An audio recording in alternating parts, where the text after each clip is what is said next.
Hello and welcome to this video on the required practical specific heat capacity. This is for GCSE physics and combined physics. In this required practical, the specific heat capacity of a metal can be found. For this we need our equation, which is change in thermal energy equals the mass times the specific heat capacity times the change in temperature. So to find the specific heat capacity of an object, we will need the mass of the object, the energy transferred to the object, and the temperature change that this causes. From this information, the specific heat capacity can be calculated.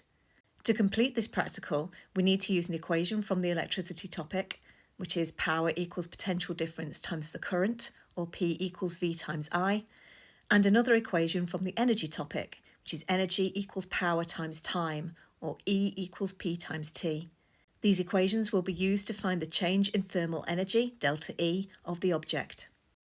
These are the steps needed to complete this practical.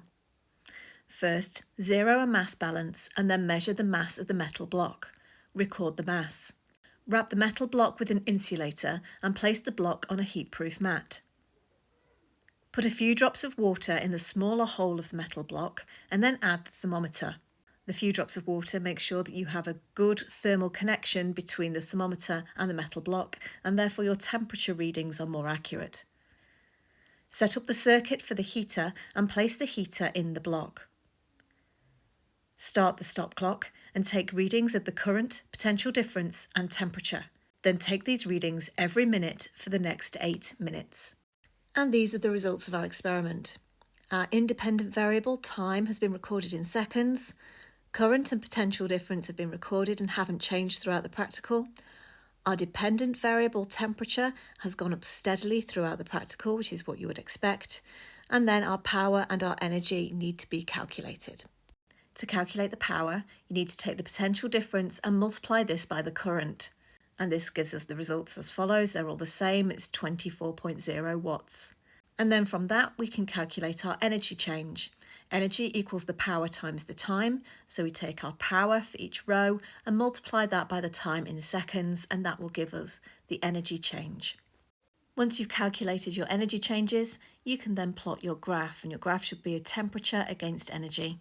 The first part of the graph is curved. This is due to the heater heating up. This part of the graph should not be used when calculating the gradient. Our equation for this practical is delta E, which is change in thermal energy, equals M, the mass, times the specific heat capacity, which is C, times delta theta, which is our change in temperature. If you then look at the straight part of our graph, the gradient is equal to delta theta divided by delta E, or change in temperature divided by change in thermal energy. If you rearrange the above equation to match the gradient, being delta theta over delta E, then you get the following expression. 1 over the mass times the specific heat capacity equals delta theta, change in temperature, divided by delta E, which is our change in thermal energy. This means the gradient is equal to 1 over the mass times the specific heat capacity, and as our mass is 1 kilogram, then in this case the gradient is equal to 1 over the specific heat capacity. And then to find the specific heat capacity, we need to calculate 1 over the gradient.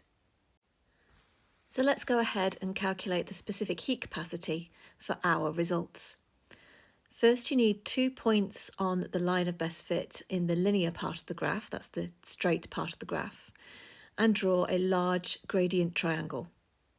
Then you can find the change in y, which in this case is the change in temperature, and that's 10.4, and the change in the x-axis, which is the change in thermal energy, which is 10,000 joules. Our gradient is then change in y over change in x, which is 10.4 divided by 10,000, which gives us an answer of 0.00104.